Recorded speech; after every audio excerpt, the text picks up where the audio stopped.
So moving on to our next story, this one is very interesting. So apparently Henry Cavill is potentially leaving the role of Superman in the DC universe. Now, the reason why that's not necessarily the case is because both Warner Brothers and Henry Cavill's manager have released statements essentially going against this. So they're not going for it, they're going against it. However, it is something that, some people think when it comes to businesses and corporations and everything, they're just going to immediately burn the bridge. And that has happened before, don't get me wrong, but that isn't the status quo, especially when from the looks of it, it does seem like they're still in negotiations, they're still in talks. And frankly, with what Henry Cavill said, when asked about the Superman role, I'm going to get the exact quote, but with what Henry Cavill said about potentially leaving the role or not leaving the role or anything like that, there's a good chance not that his words were taken out of context, but that he perhaps laid down that trap. He laid the gauntlet down. He laid it down and said, "Oh, hey, your move, DC, your move, Warner Brothers. Are you going to really let me go?" And my take on it is, as I'm getting the quote here, even if this is not the case, even if they're still negotiating with him, frankly, I don't hate this guy. I don't even know this guy. I haven't disliked him as Superman. I've disliked what they've done with him as Superman, even though I have not seen Justice League yet. So maybe it got better. But from what I've seen from Superman 2013 or Man of Steel, and from what I've seen of Batman v Superman, I'm okay with him leaving. I'm okay with him leaving. In fact, I'm okay with a soft, hard reboot, Flash Rebirth style. Either way, though, I want to see exactly what Cavill said before I go on, and I want to leave you guys some time to type out why I'm wrong in the comment section down below. Oh, this is quite odd. I'm sorry about this. Henry Cavill actually did not say this himself. The only statement he's technically issued thus far was this weird Instagram video where he took a Superman figure. If you guys are watching the video, I'm miming here. He took a Superman video, put it into the shot, and then took it out of the shot.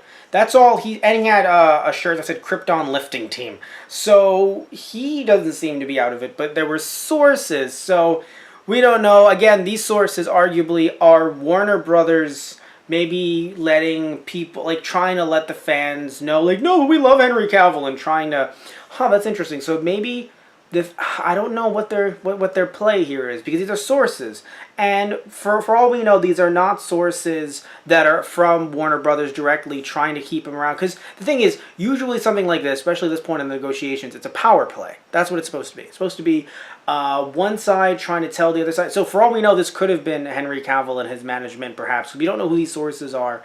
All we know is that the sources were saying that they were trying to get Henry Cavill to be Superman in the latest Shazam movie, try to get him for a cameo. He, due to scheduling conflicts, did not appear, and perhaps, I'm just assuming at this point, maybe didn't sound too happy about appearing. Because again, like I'm reading here, and the articles, by the way, will be linked in the description box down below, that talks broke down due to the scheduling conflicts, and, that's so interesting. So I'm wondering if, here's where the power play may be. It might be sources from Warner Brothers throwing out, I guess we're going to close the doors if you don't want to play ball, Cavill. But then in person, Warner Brothers' response was actually quite funny. Which is why some would say, but then they couldn't have been them, because the source, their actual response was so nice. But I'm not deceived. I'm not deceived by not even by their treachery necessarily. But again, these companies are going to want to, give nice, happy smiles, nice, happy faces. But when push comes to shove behind the doors, behind closed doors, it's a rigorous, I don't want to say power play over and over and over again, but it's definitely a battle of wits, to say the least. So, so Cavill's manager, Danny Garcia, said, "Be peaceful. The cape is still in his closet. Warner has been and continues to be our partners as they evolve the DC universe." That's what Cavill's manager said. But Warner Brothers, also saying something quite nice actually, so but probably isn't the best transition.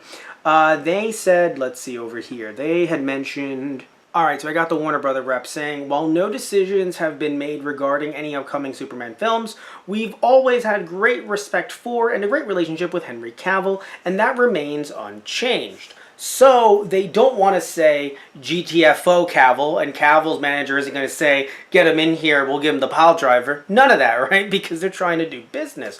And potentially they still are trying to do business. But there definitely is either there's a number that Cavill is not getting, and perhaps his appearance being such a small appearance for Shazam, perhaps he was thinking, no, I want a higher number. I want a higher billing if I'm going to be in a film that involves me being Superman, especially that kind of workout regimen. Even though, yes, there were scheduling conflicts according to him.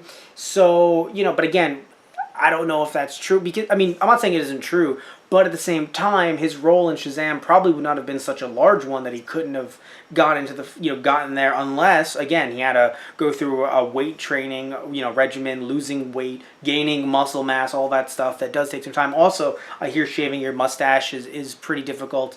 And that's not okay, so some of you are like, how dare you be so rude? I know, he was in a film that he needed the mustache for, and I totally get that. And you can't be... He was still in the middle of filming I think it was the Wall Street Journal movie, it was a Wall Street, it was something like that. It was where he was a reporter. He had to have that thick bushy mustache, and he couldn't shave it for reshoots because he was literally, he couldn't shave. It's somehow it's easier to remove the mustache via CG rather than putting another mustache on. I don't know how much of that movie he had filmed. I have no idea. But the point is, though, is that whoever leaked this, whatever source leaked this, it was not an accident. There is a reason why it happened, and perhaps they're really trying to get him to come back on, or, get him to maybe, I don't know if it's to take a pay cut necessarily. I don't know, because the thing is, I don't know what movie he would be in next. Of course, it would be a Man of Steel 2, but with the way DC's going, perhaps they're trying to, like Marvel does, connect their movies a bit more, have a few fun cameos here and there, and maybe perhaps Cavill isn't for it because he wants the money that corresponds to being a leading role. I don't know how much he got paid for Man of Steel, but I do know that he probably got some good money for Batman v Superman. I don't think he took a pay cut for that. So I do wonder if he potentially doesn't want to be in a cameo role due to how much work goes into being in, to get into shape for that. So either way, though, it's interesting because he still apparently has one more film contractually that he has to do. So again, this may have been just... getting people to report on that and making him look like the jerk. Even though he said nice things, his manager said nice things, still, that could be what the potential here is. And also, interestingly enough, we could be getting Michael B. Jordan as Superman, which I don't feel weird about. I felt weird about it first, but I was like, wait, Killmonger is they're not gonna... Like, once that came up to mind, I was like, oh, right, yeah, this isn't comic books. Where in comic books, I'm like, Killmonger will be getting his own, miniseries soon. He'll be getting his own Disney show. It's like, no, Matt, they told the story. They're done. I'm like, right, they did tell that story. So we could be getting Michael B. Clarke as the next Superman, in which case, hell yeah, why not, right? Like, he's shown that he's leading man material. There's nothing about Superman that makes me think, oh, he has to be a certain skin tone or something like that, or like someone like Luke Cage. There's a reason why he's African American. He's in Harlem. I haven't seen the show, the live action version, but it makes sense that he's African American. It definitely makes sense that Black Panther is African American, and that he isn't, British. He isn't white. He isn't mixed in any way because, Wakanda was never colonized, right? Wakanda is untouched. So it makes sense that he wouldn't be... he wouldn't have a British accent or anything like that, or he wouldn't look more like Martin Freeman. You're not going to switch, you don't need to switch the characters actors having Martin Freeman play Black Panther. No. So in this case, there's no reason why Michael B. Clarke cannot be Superman, so I would be all for that. Frankly, though, I'm okay with a reboot. And I know some of you guys are like, really? Reboots again?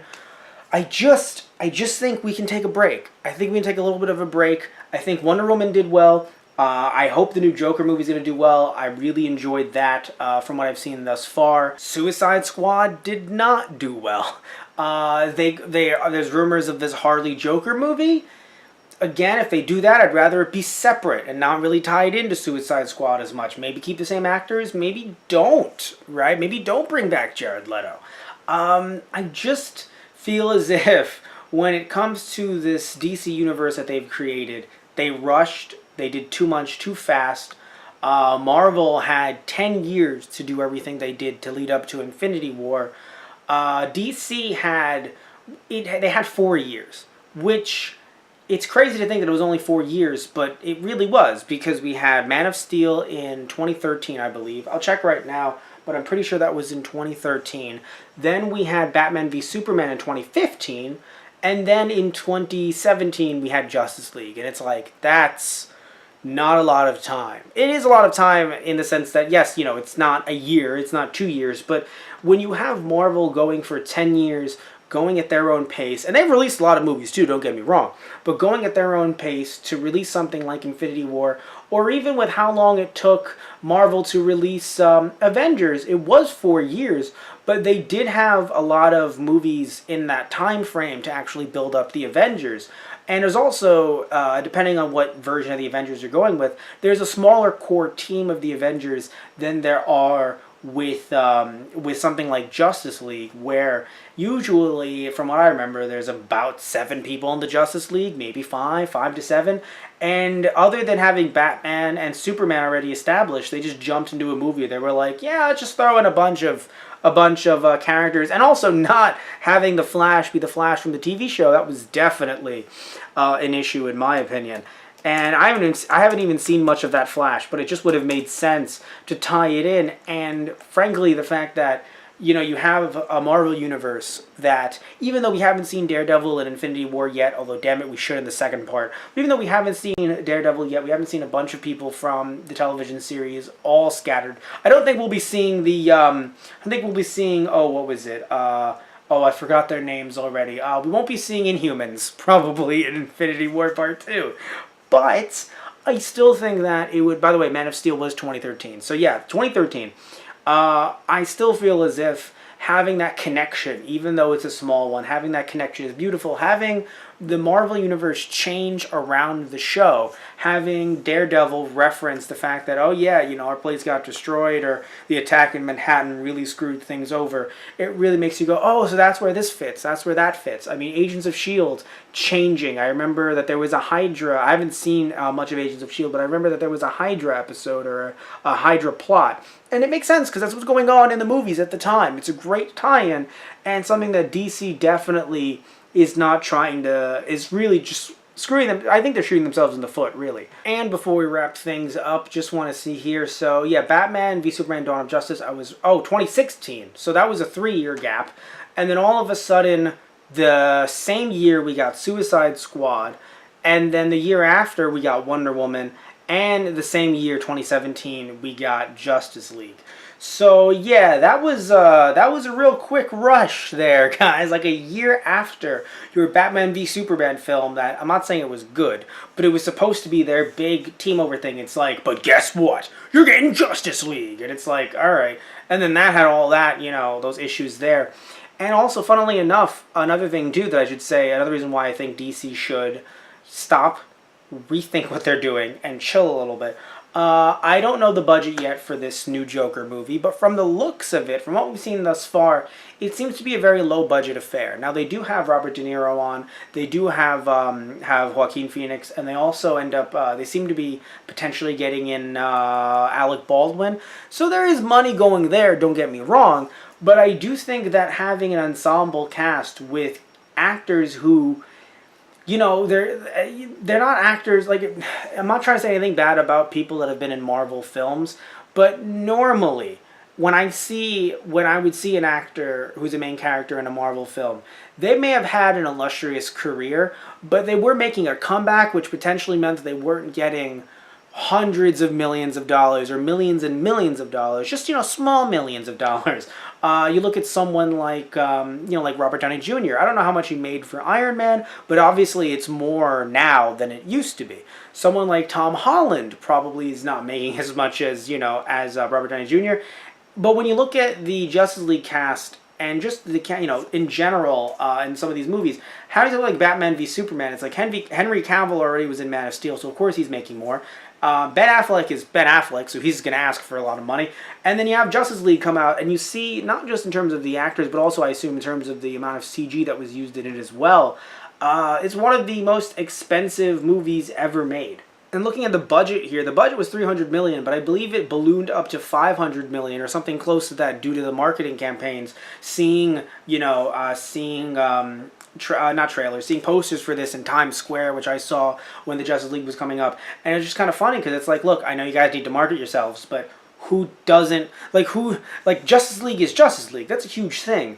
So to have it in Times Square, it's not like there's going to be people that are going to be like, I didn't even know this was happening. Look at that. So that's one thing. But yeah, so I'm just saying that I think DC might need to slow things down a little bit with their universe, maybe start things anew, and really look at their budget. And just because you can spend it doesn't mean you should necessarily, because it's just one of those things where, and this is, I'm not saying that this is something that we shouldn't talk about with Marvel either. This is something to all big studios that are making blockbusters.